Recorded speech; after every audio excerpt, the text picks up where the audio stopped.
Everyone, আসসালামু আলাইকুম। আপনারা সবাই কেমন আছেন? আলহামদুলিল্লাহ, আমিও ভালো আছি। এই যে দেখেন, ওয়ার্ডরোবের এগুলা ফাঙ্গাস আপনাদের কার কারো ফার্নিচারে এরকম হয়েছে কমেন্টে জানাবেন। আর এগুলার কি কোনো সমাধান আছে নাকি? কি একটা অবস্থার মধ্যে আছি।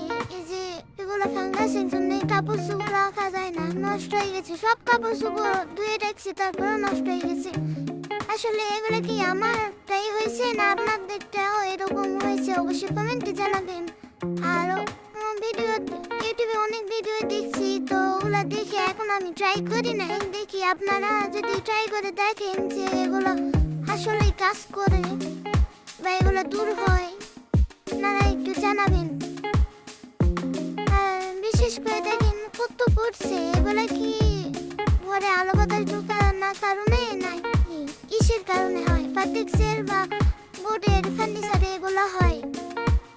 আসলে সবার হয় নাকি জানি না, কিন্তু দেখতেছি যে প্রায় মানুষেরই এগুলো হচ্ছে। তো দেখেন কি পরিমাণে হয়েছে, এগুলা কাপড় চোপড় সব নষ্ট হয়ে যায়। তো এগুলার কোনো সমাধান থাকলে আমাকে জানাবেন।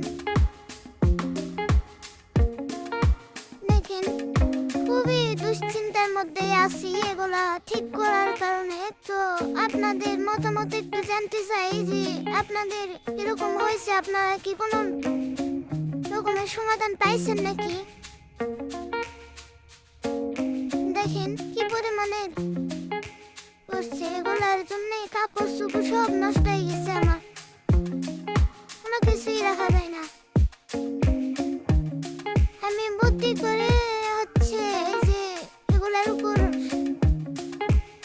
মারছিলাম, তারপরও দেখি যে এর উপর দিয়েও পরে এগুলো ফাঙ্গাস। তাহলে উপায় কি বলেন? উপায় একটু জানাবেন কষ্ট করে। তো ইউটিউবে আমি নতুন, আমার কথায় যদি কোনো ভুল ত্রুটি হয়ে থাকে অবশ্যই ক্ষমা দৃষ্টিতে দেখবেন। আমি আজকে প্রথম ভিডিও ছাড়লাম, তো যে দেখেন এই সমাধানটা আমাকে অবশ্যই দিবেন।